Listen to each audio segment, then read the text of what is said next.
We've got some pretty staggering Toronto Maple Leafs updates, from the future of Captain Auston Matthews to the future of the general manager position, and which names have been circulating the web and the block the most.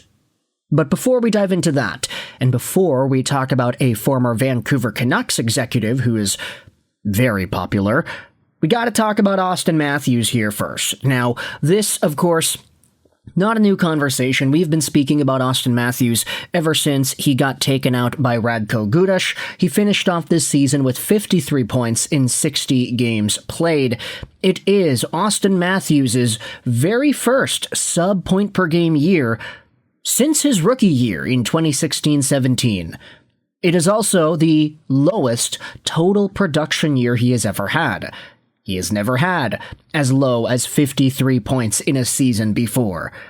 Matthews hasn't had a great year, but the Maple Leafs haven't really been great. No more Marner, so no more primary playmaker to feed Auston Matthews with those pucks into the middle.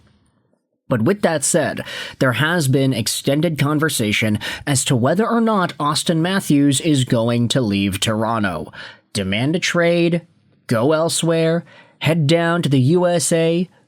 We've seen reports linking Matthews to the Kings, the Ducks, and the Mammoth. But with that said, we have ourselves Pierre Lebrun, who has given us a brand new scoop as to what Matthews' future could look like, and what the Leafs' future could look like. Pierre Lebrun said yesterday on TSN Overdrive that Auston Matthews will determine whether this will be a retool or a rebuild. He will have a big say in that. Now, the funny part is, this sentiment seems to have been greeted with a lot of disagreement from Toronto Maple Leafs fans. Why does Matthews get to do this? The guy is replacement level for his contract at this point in his career. Where the hell did he hear that? Retool without him, meaning get Matthews out of there ASAP for as much as you can. Yeah, let the guy who is leaving in 2 years call the shots. Very smart indeed. The Invisible Man has won 2 rounds in 10 years. Why should that guy have any influence at all about how the organization proceeds? The inmates are running the asylum. Okay, that's a pretty blunt way to go out there and put it.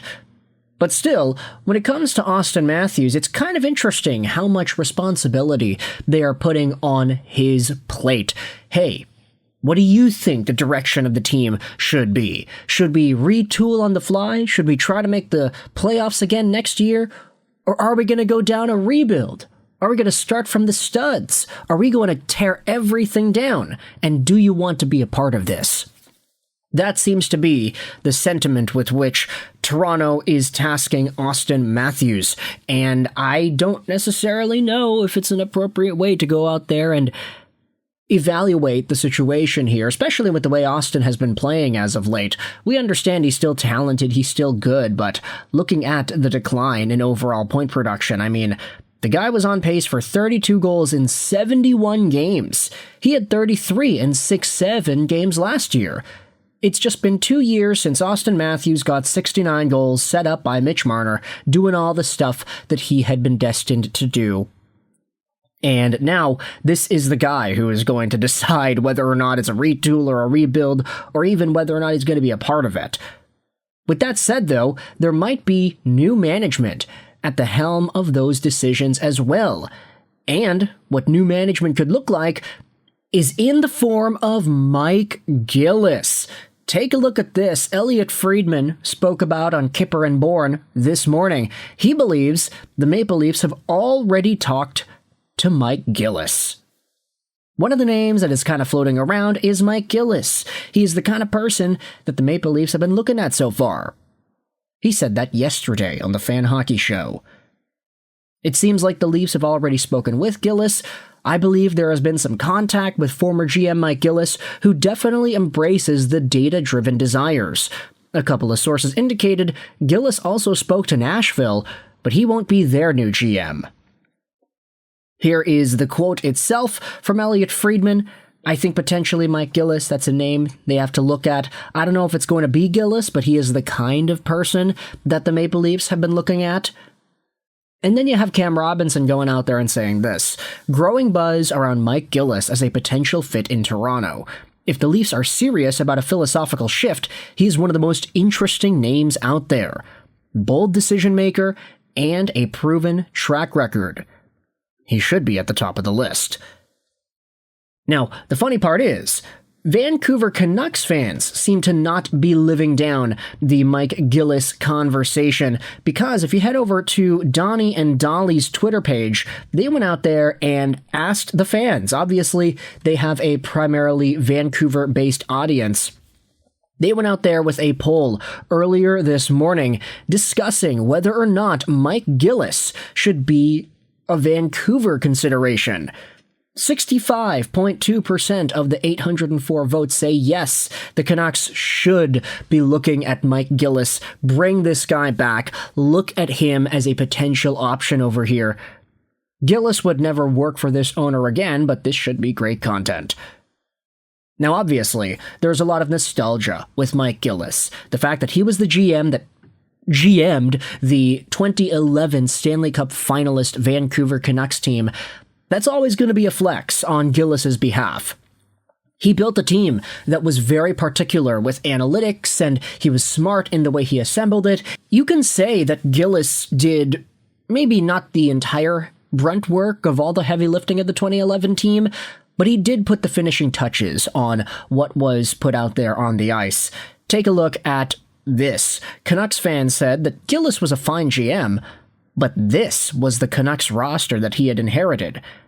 You had Daniel and Henrik Sedin, Marcus Naslund, Ryan Kessler, Brendan Morrison, Trevor Linden, Taylor Pyatt, Matt Cook, Alex Burrows, Mason Raymond as a rookie, Yannick Hansen as young depth, Ryan Shannon, and Jeff Cowan.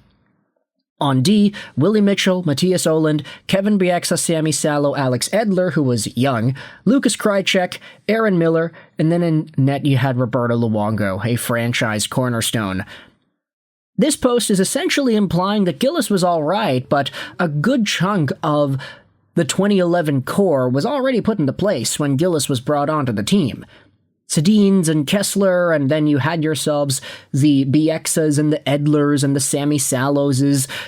Lots of pieces that made themselves known during that 2011 period. And then, of course, Roberto Luongo. There is a debate that could be had as to whether or not Mike Gillis was a big part in that 2011 team's construction. I'd argue that the finishing touches and the extra pieces were pretty big moves, and that you're not going to get that out of every single GM. There is an element of skill that needs to be established when you're building a Stanley Cup roster, even if the core guys were already there. The team needed to get Dan Hamhuis. They needed to get Maxime Lapierre, Rafi Torres. These guys came in and they replaced some of the other guys going out. And it was a better team for it. So I do think that there is reasonable praise that you can give to Mike Gillis with this team. It was fine. Are you nuts? He re-signed the Sedins to good deals. He brought in Ehrhoff, Hagens, and Lapierre. Sundin was an underrated get. Lots of forward thinking off the ice. Not great at drafting, though. So with that said, I do think that Mike Gillis will be an interesting hire for the Toronto Maple Leafs should he actually get the job. Whether or not Auston Matthews is around to see it through, that's an entire other conversation. But for now, you can let me know your thoughts in the comment section below. How do you feel about the Auston Matthews future in Toronto? And do you think Mike Gillis is going to have a hand in deciding whether or not that goes down? Thoughts in the comment section below. I hope you enjoyed this video. And bye.